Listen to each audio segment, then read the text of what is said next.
¿Te imaginas un México en donde la droga fuera legal? En 1940, el gobierno mexicano legalizó en la práctica el uso de las drogas en el país y cambió la forma de ver a esta situación en el mundo. Estoy desde el taller del historiador y quisiera que conociéramos hoy la situación de cómo enfrentar a las drogas desde el punto de vista de la salud en lugar de lo punitivo.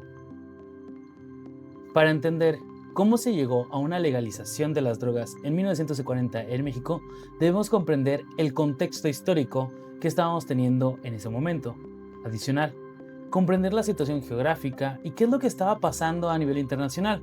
Pues en 1940, este no era el único tema importante. De hecho, en Europa había un pequeño alemán que estaba apuntándoles a todos por cualquier motivo. Nuestra relación con las drogas ha cambiado a lo largo de los últimos 150, 170 años. De hecho, el uso de la marihuana era algo, entre comillas, normal. E instituciones como el ejército tenían un uso constante. De ahí una famosa canción mexicana, marihuana o la hierba del diablo, como dirían algunos viejos, era una droga de la cual ya estaba familiarizado el pueblo mexicano. La situación, con el ingreso de lo que es la heroína, la cocaína o el opio, elevaba el problema de la drogadicción. Entonces ya había una dependencia absoluta para varias de las personas que estaban adictas a estas drogas. El ingreso de estas drogas no es porque México fuera el principal mercado de consumo. Como bien sabemos, somos otro paso en el camino hacia Estados Unidos. Pero claro, como actualmente nos pasa, varias de esta droga se queda, se contrabandea en el país y se vende a diferentes personas. Esto para ganar un dinero extra en un principio. Durante los primeros años del gobierno del Estado mexicano, se vio a la drogadicción como un problema punitivo.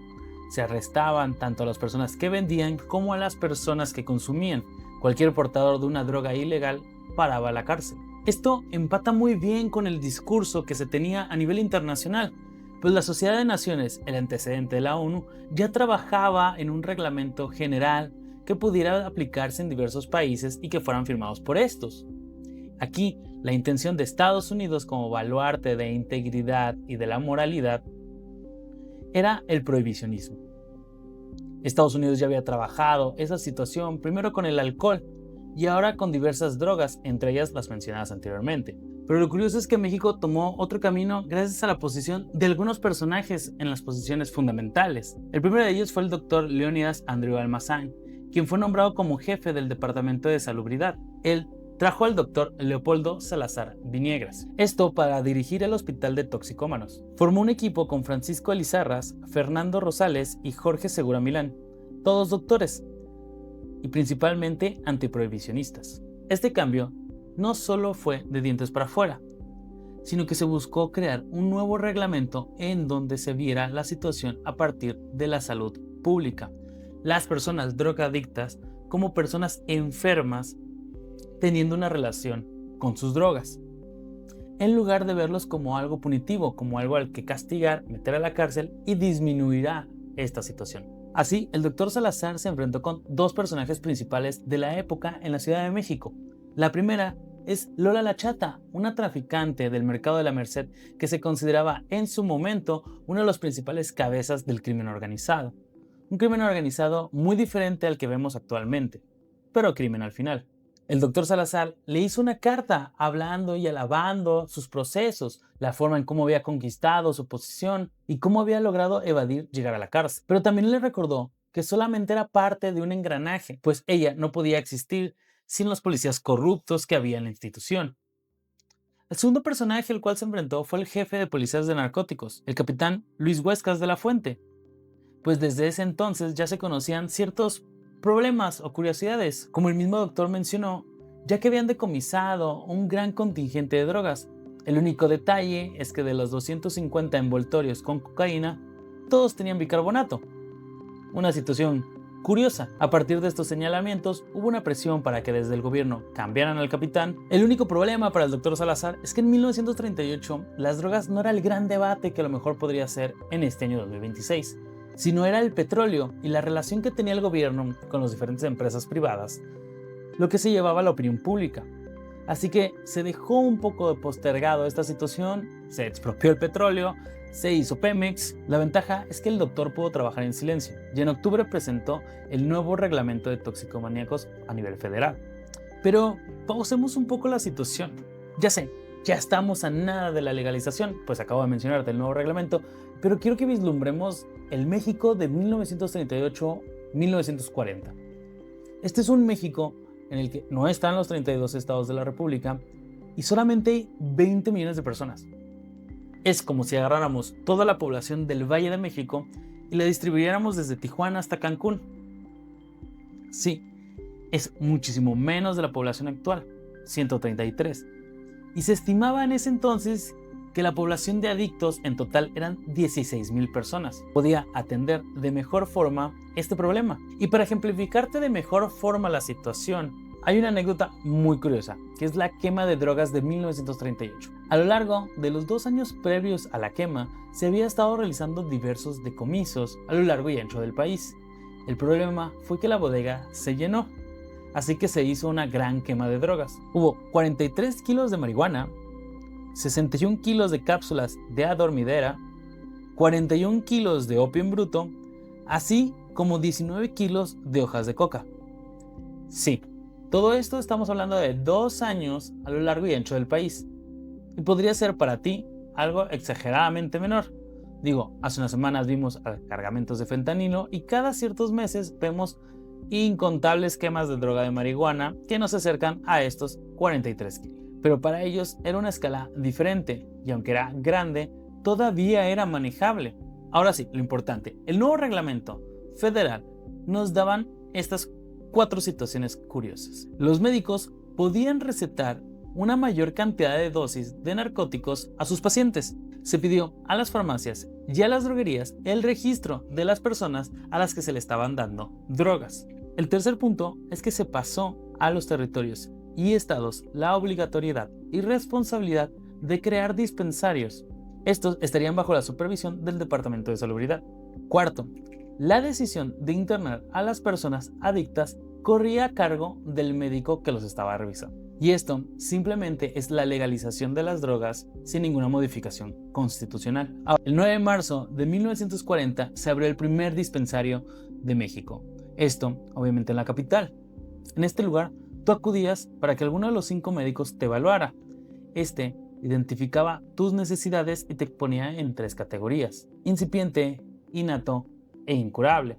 El incipiente es aquella persona que estaba apenas ingresando al mundo de la droga y le acaba de cambiar la vida este tipo de modelo. El innato era una persona que ya tenía una adicción constante, pero era funcional para la sociedad. Y el incurable, como su nombre lo dice, pues no se podía curar. Este se metía directamente al hospital, ya que se consideraba un peligro para sí mismo y para la sociedad, y era más fácil y sencillo poder tenerlo cerca y controlado.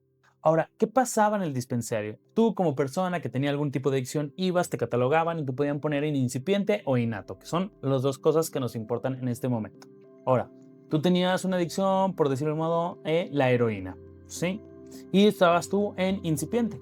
Te anotaban, te clasificaban en este punto y te daban una dosis. Esta dosis era la recomendada. La droga en la calle, en lo ilegal, no tiene ningún tipo de control. La Profeco no puede venir a revisar si tiene los sellos o no correspondientes, podremos decirlo. Así que te pueden vender cualquier tipo de basura que te pueda elevar o generar inconsciencia. Asimismo, te puede dañar de peores formas a tu organismo. Así que la heroína que tenían en el dispensario era de mejor calidad y podía tener un efecto mucho mejor.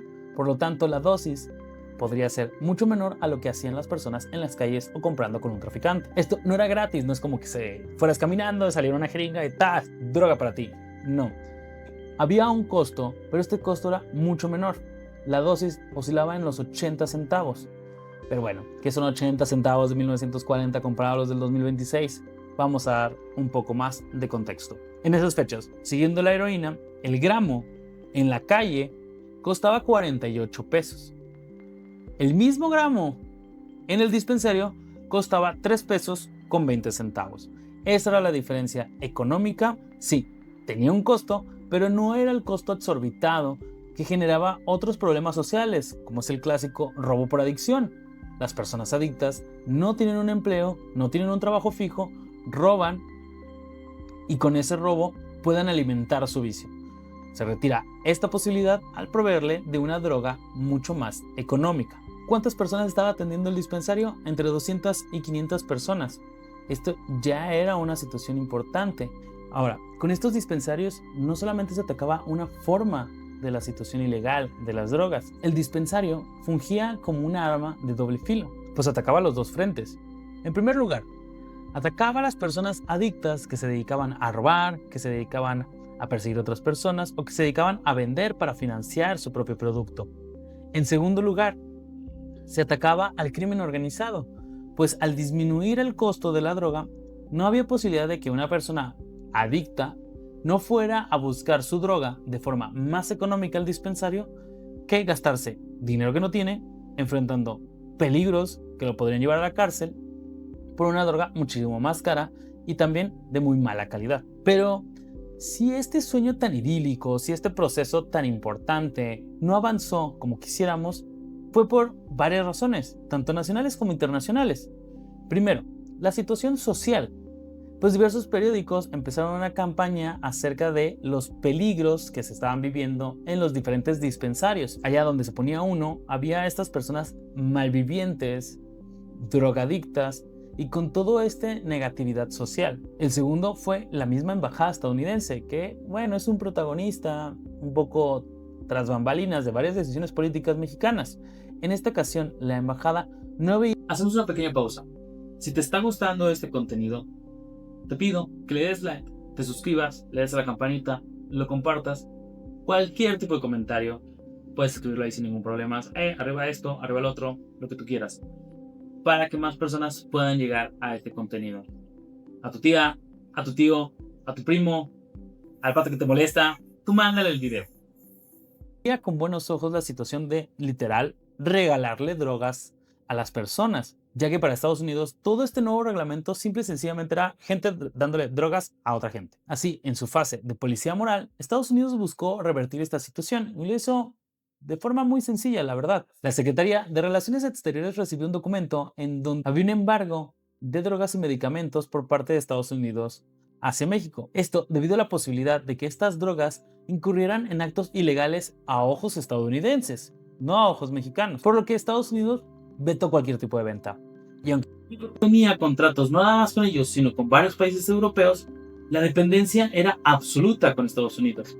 Así como Europa no estaba en condiciones en 1940 de proveer más drogas porque tenían sus propios problemas matándose unos contra otros. Este embargo tiene nombre directamente y es Harry J. Anslinger. Esta es una persona muy popular dentro del siglo XX a nivel estadounidense. Él fue parte fundamental de las decisiones en contra de las luchas de las prohibiciones. En primer lugar, la prohibición contra el alcohol y luego contra las prohibiciones de otro tipo de droga una vez que el alcohol fue legalizado nuevamente. Desde los 17 años estuvo luchando alrededor del mundo en contra de las drogas. Trasladó muchos de los mitos negativos del alcohol a la marihuana una vez que el alcohol ya pudo ser legal. Y desde 1930 fue el comisionado del Buró Federal de Narcóticos de Estados Unidos, un lugar que utilizó para poder extrapolar su situación a nivel mundial, colocar esta agenda prohibicionista en la Sociedad de Naciones, así como en todos los países posibles.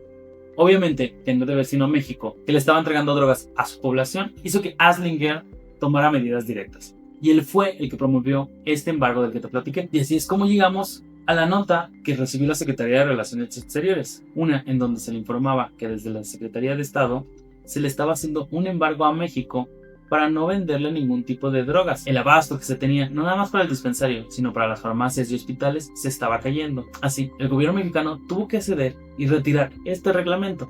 La decisión fue terminada el 7 de junio de 1940, solo 4 meses después de iniciado este nuevo proceso.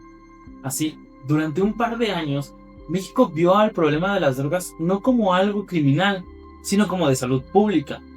Atendió, cuidó, y a partir de la ciencia y de la investigación retiró diversos mitos sobre las drogas, principalmente de la marihuana. Y aunque el cambio real solo duró 4 meses, dio un ejemplo directo y conciso de cómo se debía de tratar a las drogas, no solamente en el siglo XX, sino en el futuro. Una relación muchísimo más amable con las drogas, algo que no hemos podido vivir en casi 100 años que nos separan de este evento, pues el mismo dinero que ha estado atravesando al crimen organizado a partir de la venta de la droga ilegal ha parado en cada uno de los rincones, no solamente de México, sino del mundo. ¿Tú qué crees que hubiera pasado si este modelo se hubiera aplicado al menos durante un sexenio? Déjalo aquí en los comentarios. También hazme saber si tú conocías del año en el que se legalizó la droga en México. Soy Hugo Charles y espero verte en el próximo video del Taller del Historiador.